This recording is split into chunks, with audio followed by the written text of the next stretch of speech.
अस्सलाम वालेकुम क्लास। आज हम सेकंड डिवीजन की बात करेंगे, डिवीजन ट्रैकियोफाइटा। होपफुली आपने डिवीजन ब्रायोफाइटा को पढ़ा होगा और उससे रिलेटेड क्वेश्चन अभी तक मुझे नहीं मिले हैं, तो हो सकता है सबको समझ आ गई हो, जो कि है तो मुश्किल ही, लेकिन हो सकता है कि आ ही गई हो। एनी हाउ आप इसको ज़रूर बुक में साथ साथ पढ़ें, अदरवाइज़ ये आपके लिए मुश्किल हो जाएगा। जैसे मैं बता चुकी हूँ कि आपके जैसे ही क्लासेस स्टार्ट होंगी देन आपका इस चैप्टर का टेस्ट होगा, तो इसलिए आप लोग इसको अच्छी तरह से पढ़ें साथ साथ। तो हम बात करेंगे डिवीजन ट्रैकियोफाइटा की। एक बहुत ख़ास फीचर जो कि डिवीजन ट्रैकियोफाइटा को ब्रायोफाइटा से अलग करता है, वो है प्रेजेंस ऑफ वेस्कुलर टिश्यू, यानी xylem and phloem. Xylem and phloem के बारे में आप पहले भी पढ़ चुके हैं। बहरहाल जाइलम ये कंडक्टिंग वेसल्स हैं। जाइलम जो हैं वो यूज़ होते हैं सॉइल से वाटर और मिनरल्स को प्लांट बॉडी में ट्रांसपोर्ट करने के लिए, और फ्लोएम जो हैं वो यूज़ होते हैं प्रिपेयर्ड फूड को पूरी बॉडी में डिस्ट्रीब्यूट करने के लिए। तो ये वेस्कुलर टिश्यूज़ कहलाते हैं। ट्रैकियोफाइटा की एक और बहुत ख़ास बात है जो कि इन्हें ब्रायोफाइटा से अलग करती है, वो ये है that their reproduction is no more dependent on the water now. So it means that they are able to live in a very dry, arid condition without water. They do not restrict it to the damp places as we have studied in the Bryophyta. A third very peculiar character which differentiate the Trichiophyta from the Bryophyta is that the dominant generation in Trichiophyta is now sporophyte, and this sporophyte is a diploid generation and it is dominant generation. It is usually divided into root, stem and leaves, and in some of the lower division leaves may not be present, but usually they have leaf like structure, or the sporophyte is able to photosynthesize its own food. So sporophyte is the dominant generation, and gametophyte, it's the gametophyte which is dependent on the sporophyte. So division these are the main differences, और इसके अलावा जो differences हैं वो हम आगे पढ़ेंगे साथ साथ। The division tracheophyta has certain characteristic which enable them to adapt in the land environment, like they have roots, stem and leaves. Their body is not thallus as we have studied in the division Bryophyta. Secondly, their vascular system is present in stem, roots and leaves. They have xylem and phloem. Then they have the protected sporangia, which leads to the evolution of seed. Their sporangia is protected by the plant body, and then this sporangia develop into the seed, and the whole of the ovule it develop into the fruit. So fourth feature is that as I've told you that they are water independent. They do not require water for their reproduction. It happens due to the presence of pollen tube. इनका जो spore है, इनका जो sperm है वो हास pollen grain के अंदर मौजूद होता है, और ये पोलन ग्रेन एयर के ज़रिए ट्रांसफ़र होते हैं, और जब ये फीमेल बॉडी के ऊपर पहुंचते हैं तो ये बनाते हैं पोलन ट्यूब। और ये हम इसको डिटेल में पढ़ेंगे भी। ये पोलन ट्यूब जो है वो स्पर्म को ट्रांसफ़र करती है टुवर्ड द एग, इनको वाटर की ज़रूरत नहीं होती। They have flowers and fruits, and then heteromorphic alternation of generation, हम इसको पहले भी पढ़ चुके हैं। That they are two separate plant, gametophyte and sporophyte, जो कि एक दूसरे से डिफरेंट होते हैं, इसलिए इसे हेट्रोमॉर्फिक का नाम दिया जाता है। अब ट्रैकियोफाइटा जो है वो 4 सब डिवीजन में डिवाइडेड है, लाइक दी साइलोप्सिडा, लाइकोप्सिडा, स्फिनोप्सिडा एंड थीरोप्सिडा। तो सबसे प्रिमिटिव डिवीजन जो है वो है साइलोप्सिडा। ये रूटलेस, इसका स्पोरोफाइट जो है वो रूटलेस होता है, और इसमें आप इसको नंबरिंग कर लेंगे अगेन, यानी इसका स्पोरोफाइट कैसा होता है, या हेडिंग दे दें कि स्पोरोफाइट जनरेशन और गेमेटोफिटिक जनरेशन की।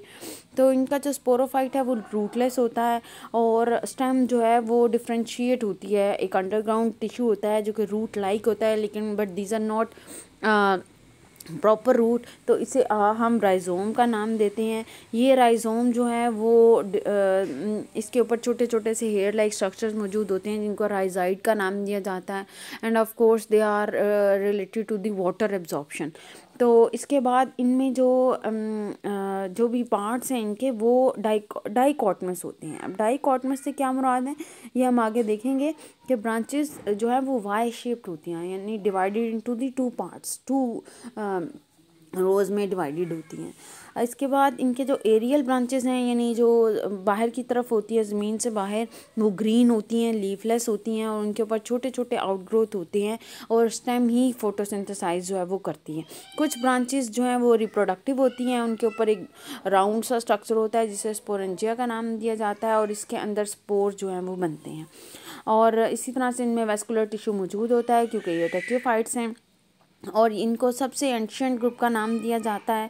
इनके बहुत से मेंबर जो हैं वो एक्सटिंक्ट हो चुके हैं। आपने ये याद रखना है कि एक्सटिंक्ट मेंबर कौन से हैं, जिनमें से हॉर्नियोफाइटोन है, साइलोफाइटोन है और कुक्सोनिया है, जबकि जो लिविंग हैं उनमें साइलोटम और मैसिटेरिस है। इसी तरह इनका जो गेमिटोफाइट है वो कलरलेस होता है, अंडरग्राउंड होता है। कलरलेस होने से मुराद ये है कि ये फोटोसिंथेसिस नहीं कर सकता and it is dependent on the sporophyte generation. यहाँ पर आपने देखा कि ये रिवर्स केस है। और गेमिटोफाइट जो है वो थेलाइड होता है, like it is not differentiated into root, stem and leaves. इसके बाद से साइलोटम, इनके बाद से हम ये इमेजिन करते हैं कि लीफ की एवोल्यूशन जो है वो स्टार्ट हुई है।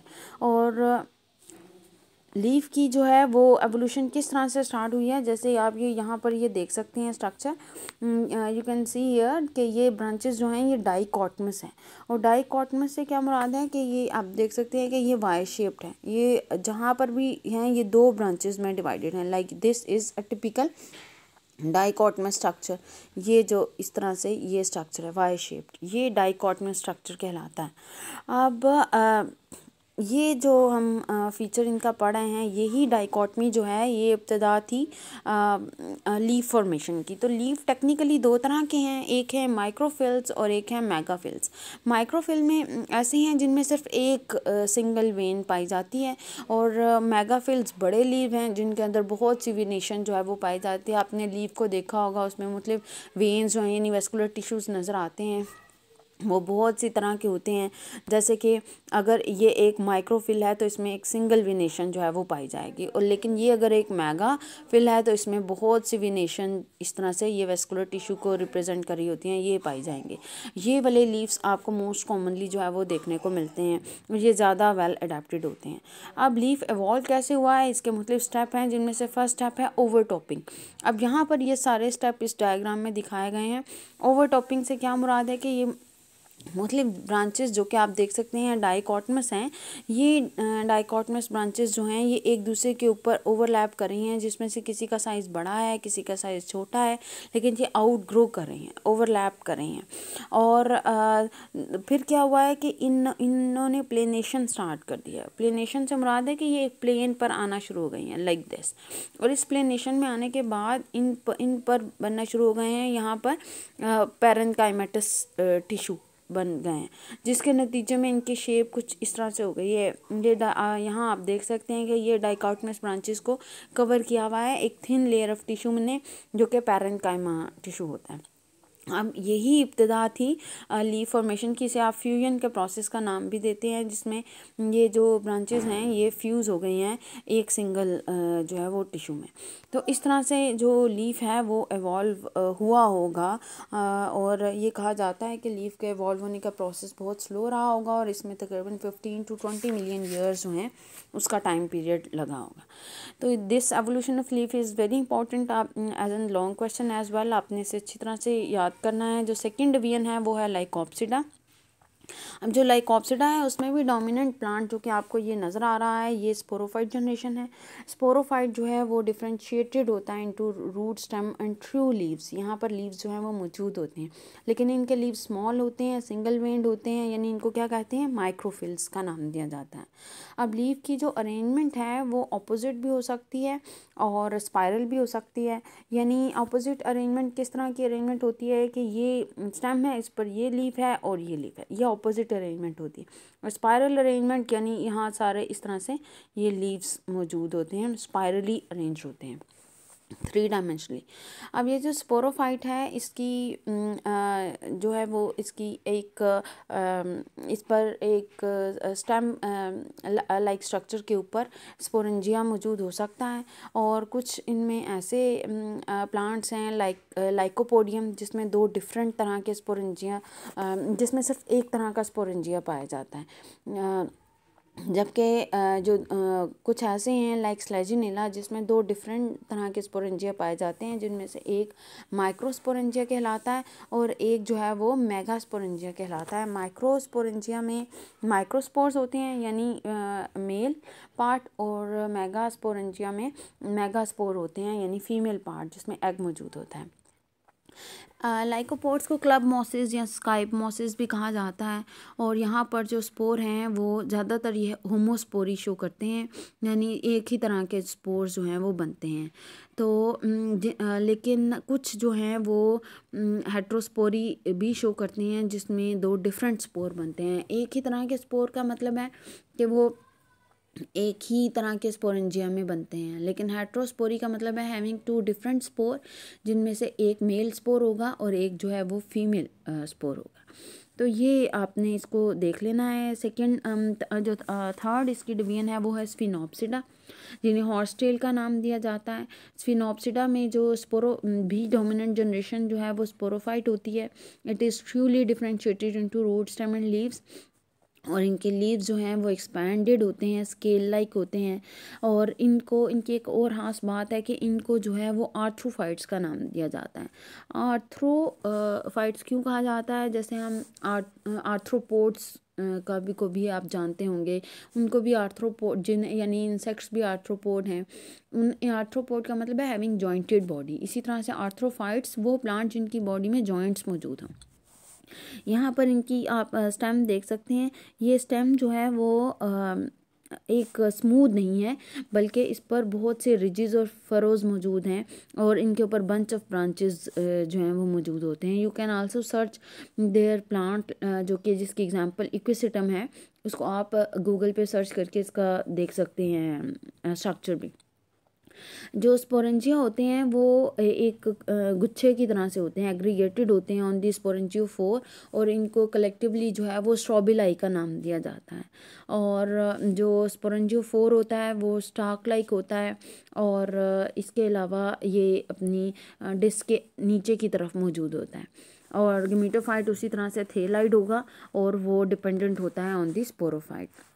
जो लास्ट डिवीजन है टिरोप्सिडा, उसको हम डिटेल में पढ़ेंगे, और उसकी आगे से 3 क्लासेस हैं, फिलिसिनी, जिम्नोस्पर्मी एंड एंजियोस्पर्मी। जो फिलिसिनी है वो सीडलेस प्लांट्स हैं, और जबकि जो इनमें जो लीव्स हैं उनको फ्रॉन्ट्स का नाम दिया जाता है। और फ्रॉन्ट्स इमेच्योर होते हैं और कॉइल होते हैं। इनकी जब वो इमेच्योर होते हैं वो इनके लीव्स कॉइल्ड होते हैं, मेच्योर होकर ये एक्सपैंड होकर खुल जाते हैं। इस फिनोमेना को जो है वो सर्सिनेट वेनेशन का नाम दिया जाता है। आगे हम मज़ीद डिटेल जो हैं वो इस क्लास की और नेक्स्ट क्लासेस की जो है वो पढ़ेंगे, लेकिन आज के लिए इतना ही। आप लोग इसको जो है वो बुक से अच्छी तरह पढ़ लें। ज़्यादा बेहतर ये है कि आप इसके छोटी छोटी सी पॉइंट्स बना लें, तो वो ज़्यादा अच्छा होगा याद करने के।